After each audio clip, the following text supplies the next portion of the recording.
Good afternoon, dear students. Welcome back my channel NS Bio World. आज हम लोग बात करेंगे टोबैको मोज़ेक वायरस के बारे में। जैसा कि हम सभी जानते हैं कि टोबैको मोज़ेक वायरस से ही वायरस की डिस्कवरी हुई है। मीन्स सबसे पहला वायरस जो खोजा गया है दिमित्री इवानोवास्की साहब के द्वारा 1892 में, वो क्या था? टोबैको मोज़ेक वायरस था। ठीक है। अब आज हम इसके बारे में जानेंगे कि ये कहाँ पे डिजीज प्रोड्यूस करता है, इसका स्ट्रक्चर जानेंगे और इस डिजीज के सिम्टम्स के बारे में जानेंगे। ठीक है। सॉरी। तो क्लास में लास्ट तक बने रहिएगा और अगर क्लास अच्छे से समझ में आए तो लाइक, शेयर और सब्सक्राइब करना मत भूलिएगा। अपने दोस्तों में भी शेयर करिएगा और सभी को बताइएगा। ठीक है। तो चलिए चलते हैं, स्टार्ट करते हैं। सबसे पहले हम देखते हैं टोबैको मोज़ेक वायरस, जिसे हम शॉर्ट फॉर्म में TMB लिखते हैं। क्या? TMB। Okay. Tobacco mosaic virus को हम शॉर्ट फॉर्म में क्या बोलते हैं? TMB, tobacco mosaic virus. Most extensively studies means कि सबसे पहला खोजा गया वायरस है और ये मतलब हर जगह पे इसी वायरस की टेस्टिंग, चाहे वो जेनेटिक मटेरियल के लिए हो, आरएनए की जेनेटिक मटेरियल के लिए फर्स्ट वायरस खोजा गया तो इसी का नाम आया। ये सारी चीजें जानते रहिएगा। अब discovered by D Ivanovsky means Dmitri Ivanovsky. D का फुल फॉर्म क्या है? दिमित्री।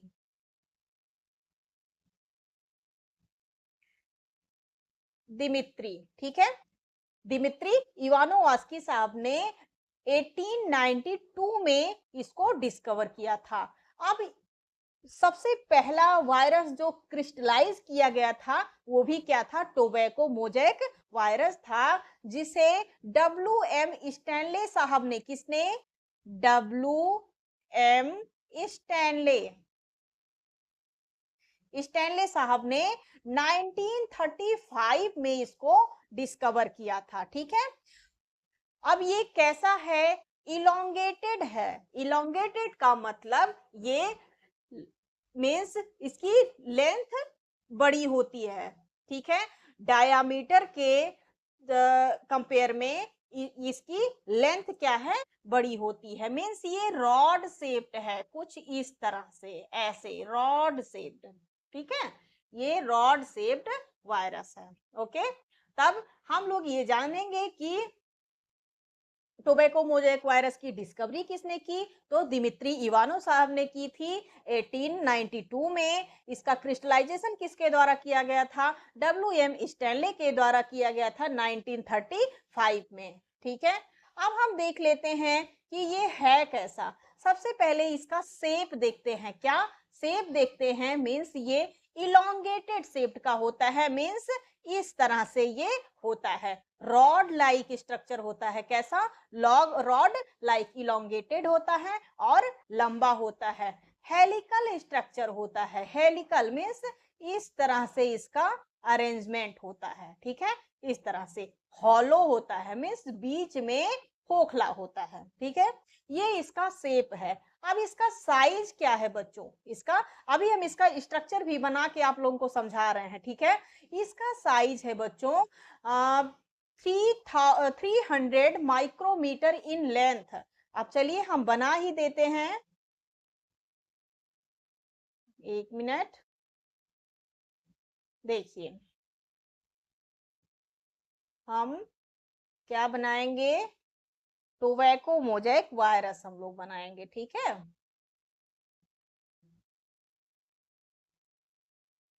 क्या बनाने जा रहे हैं हम लोग? Tobacco mosaic virus.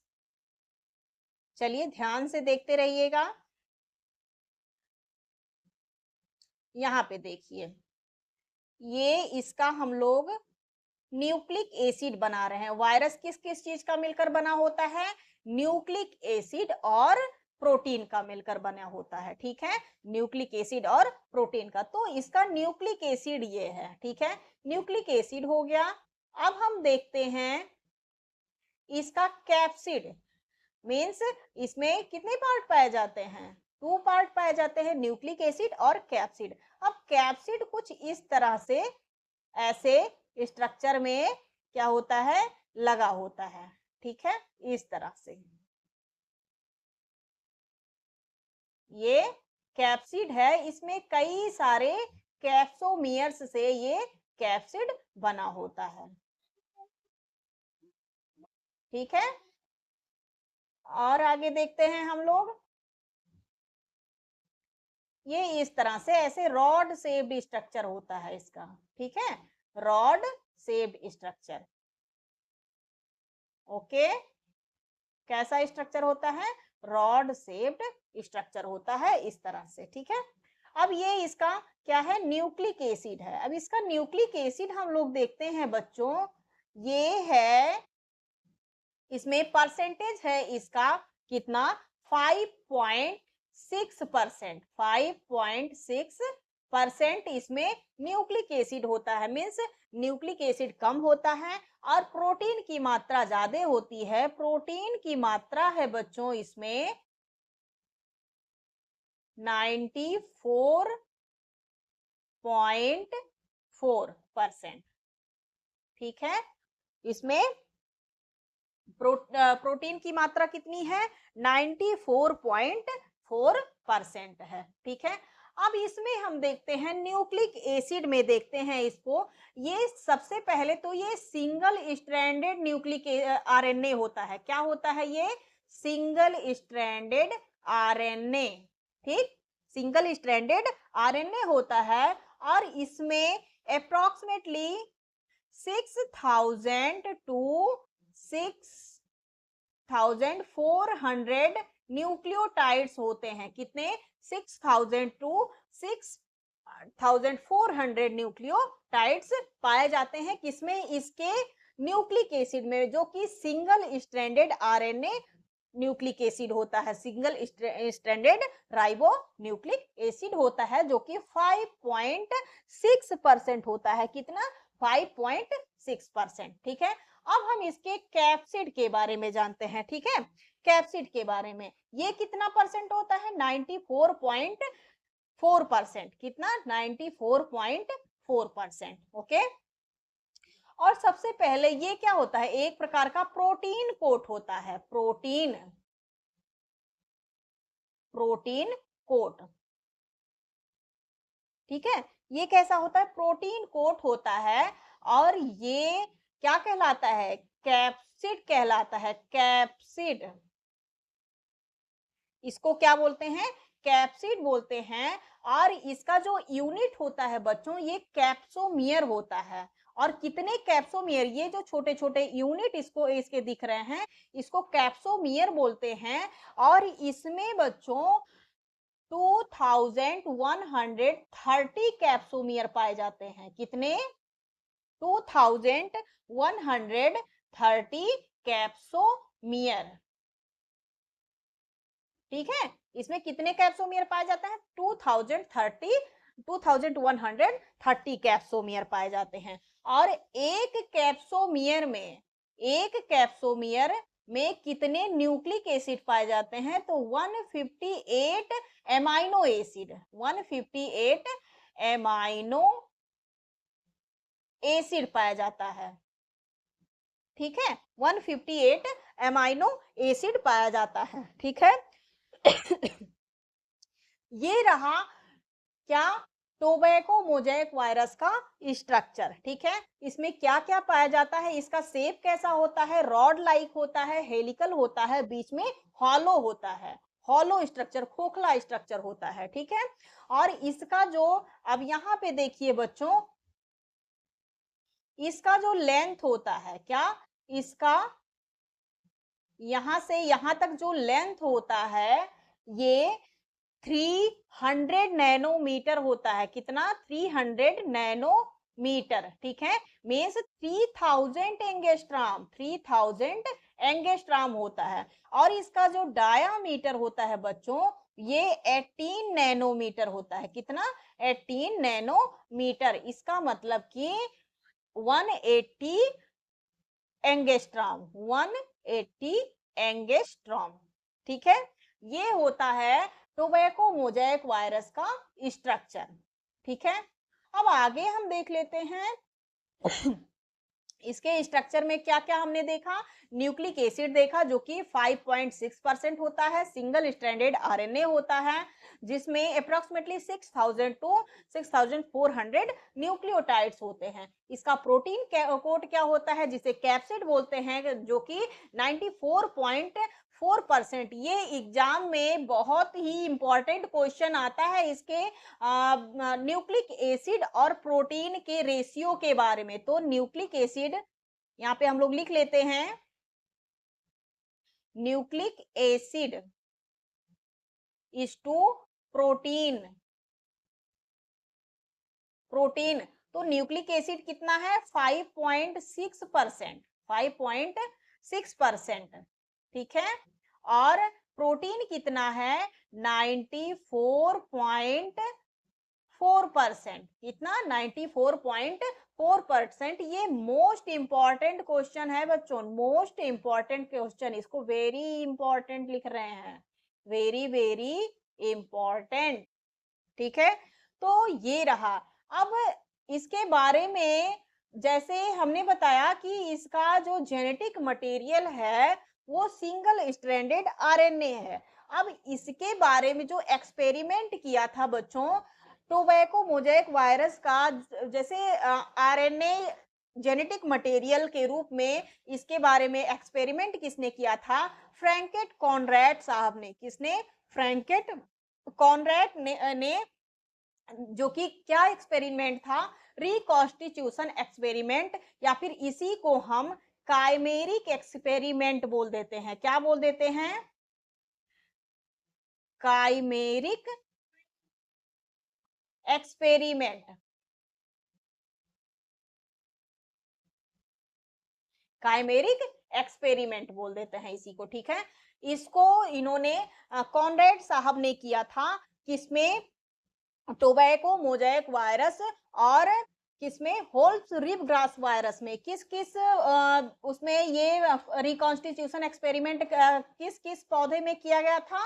Rib grass, rib haulm rib grass virus, HRV means, इसको नोट करके आप लोग लिख लीजिएगा। इसको हम लोग मॉलिक्यूलर बायोलॉजी में भी पढ़ते हैं। जब आरएनए की जेनेटिक खोज हो रही थी कि आरएनए जेनेटिक मटेरियल है या फिर डीएनए जेनेटिक मटेरियल है, तो ये जो कॉनरैड साहब थे, सिंगर एंड कॉनरैड ने मिल करके इसका एक्सपेरिमेंट किया था कि आरएनए सबसे पहला जेनेटिक मटेरियल क्या है? आरएनए था। लेकिन कुछ ऐसे रीजन थे जो कि फिर जेनेटिक मटेरियल का जो वहदा था, जो जेनेटिक मटेरियल का पोजीशन था, उसको डीएनए को दे दिया गया। उसके कुछ जो रीजन थे उसके क्या क्या थे, ये हम आगे मॉलिक्यूलर बायोलॉजी में हम लोग पढ़ेंगे। जैसे कि आरएनए जो है वो डीएनए से अनस्टेबल है, आरएनए से ज्यादा डीएनए स्टेबल है। ठीक है, कुछ उसके उसके स्ट्रक्चर में जो मतलब चेंजेस आते हैं उसके द्वारा आरएनए से ज्यादा डीएनए स्टेबल है। वो किसी और जो आरएनए होता है वो क्या होता है कि वो जैसे हमारा जो ये पेप्टिडिल ट्रांसफरेज एंजाइम, कोएंजाइम, राइबोजाइम की तरह भी वर्क करता है आरएनए। तो इसी वजह से उसको क्या कर दिया गया? जेनेटिक मटेरियल के पोजीशन को ट्रांसफर कर दिया गया। कहाँ पे? डीएनए में। ठीक है, तो अब हम लोग आ गए इसमें रिकॉन्स्टिट्यूशन एक्सपेरिमेंट या काइमेरिक एक्सपेरिमेंट, जो कि आरएनए का जेनेटिक मटेरियल एक्सपेरिमेंट किया गया था होल्म रिब ग्रास वायरस में। कहाँ पे? HRV, holes rib grass virus. ठीक है, और टोबैको मोज़ेक वायरस से, टोबैको मोज़ेक वायरस। ठीक है, टोबैको मोज़ेक वायरस में। ठीक है, इसमें क्या था कि मतलब रिकॉन्स्टिट्यूशन का मतलब क्या होता है कि जैसे किसी का प्रोटीन लिया गया, किसी वायरस का प्रोटीन लिया गया, किसी वायरस का न्यूक्लिक एसिड लिया गया। तो इस तरह से रिकॉन्स्टिट्यूशन मीन्स अदला-बदली, जैसे रिकैप्सुलेशन थ्योरी हम लोग पढ़ते हैं इसमें जेनेटिक्स में कि कभी इसको साइटोप्लाज्मिक इनहेरिटेंस के लिए कि कौन सा रिस्पॉन्सिबल है इनहेरिटेंस के लिए, ये सारी चीजें हम लोग पढ़ते हैं। उसी तरह से ये एचआरबी का होल्म रिबग्रास का वायरस कभी जेनेटिक मटेरियल लिया गया या फिर टोबैको मोज़ेक, तो इसमें ये देखा गया कि मतलब ये एक्सपेरिमेंट हम आप लोगों को अच्छे से मॉलिक्यूलर बायोलॉजी में हम लोग पढ़ेंगे। अभी के लिए ये जानते रहिएगा कि जैसे मान लीजिए यहाँ पे होल्म रिबग्रास वायरस था और टोबैको मोज़ेक वायरस था, ठीक है। अब इसमें क्या था कि एक बार क्या हुआ कि टोबैको मोज़ेक वायरस का genetic material means nucleic acid एचआरबी का ले लिया गया, मान लीजिए न्यूक्लिक एसिड, ठीक है, और प्लस टोबैको मोज़ेक वायरस का प्रोटीन ले लिया गया, प्रोटीन। तो अब इसमें देखा गया कि और दोनों पौधों पे, तंबाकू के पौधों पर भी और ये होल्म रिबग्रास वायरस पे भी यही प्रोटीन छिड़काव किया गया। तो होल्म रिबग्रास वायरस का प्रोटीन न्यूक्लिक एसिड था, तो इसीलिए डिजीज कहाँ पे काज हुआ, होल्म रिबग्रास वायरस में। और जब टोबैको मोज़ेक वायरस का न्यूक्लिक एसिड लिया गया तो और प्रोटीन और होल्म रिबग्रास वायरस का लिया गया, तो डिजीज कहाँ पे क्या काज हुआ, टोबैको मोज़ेक वायरस में। यही मेन फंडा है बच्चों इसका। तो इस तरह से ये मतलब प्रूव हुआ कि आरएनए भी जेनेटिक मटेरियल है किसका, टोबैको मोज़ेक वायरस का, ठीक है। अब ये हम लोग देख लेते हैं। तो हम लोग तो ये तो जान लिया कि टोबैको मोज़ेक वायरस का स्ट्रक्चर हम लोगों ने जान लिया, और क्या जान लिया इसका सिम्टम्स। अब हम लोग सिम्टम्स जानते हैं, ठीक है। अब सिम्टम्स का क्या है इसका, टोबैको मोज़ेक वायरस का, downward curling of leave means जैसे इस तरह से मान लो, एक मिनट, मान लो हमने एक पत्ता, इसका टोबैको मोज़ेक वायरस का पत्ता लिया, ठीक है, इस तरह से एक पत्ता ले लिया टोबैको मोज़ेक वायरस का। ये कैसा है, डाइकॉट प्लांट है, ठीक है, डाइकॉट प्लांट है। अब यहाँ पे इसका कर्लिंग होता है, कर्लिंग डाउनवर्ड, इस तरह से ये इस तरह से झुक जाती है ये पत्ती, कर्लिंग मतलब डाउनवर्ड कर्लिंग हो जाती है, कर्लिंग घुघराली हो जाती है। Distortion of young apical leave, जो इसका एपिकल पार्ट होता है, यंग एपिकल लीव्स का जो डिस्टॉर्शन मीन्स वो फट जाती हैं, पत्तियां ऐसे बीच बीच से फट जाती हैं। Spot of dark green colour और on upper surface of leaf, कहाँ पे, अपर सरफेस मीन्स मान लीजिए ये अपर सरफेस है, तो यहाँ पर कैसा डार्क ग्रीन कलर का स्पॉट देखा गया, कैसा डार्क ग्रीन कलर का स्पॉट देखा गया। And yellow and green spot, yellow and green spot कहाँ देखा गया बच्चों, इसके लोअर सरफेस पे, इस तरह से लोअर सरफेस पे क्या देखा गया, येलो एंड ग्रीन स्पॉट देखा गया। तो ये क्या हुआ कि मिल गया मिक्स, इसीलिए इसको मोज़ेक वायरस कहा गया। क्या, मोज़ेक मीन्स ये कई कलर का सिम्टम्स प्रोड्यूस कर रहा था, कई कलर इसमें इस सिम्टम्स में दिख रहे थे, इसीलिए इसको मोज़ेक वायरस, मोज़ेक का मतलब होता है कि 2-3 कलर आपस में मिल करके सभी लोगों का, सभी कलर्स का जो पैटर्न है वो इसमें दिख रहा था, मीन्स इसमें ग्रीन का पैटर्न भी दिख रहा था और येलो पैटर्न भी दिख रहा था, इसीलिए इसको मोज़ेक वायरस बोला गया, ठीक है। तो आई होप आप लोगों को ये टोबैको मोज़ेक वायरस समझ में आया होगा, और अगर समझ में आया होगा तो लाइक, सब्सक्राइब और शेयर जरूर करिएगा। मिलते हैं किसी नेक्स्ट लेक्चर में, तब तक के लिए बाय बाय सभी को।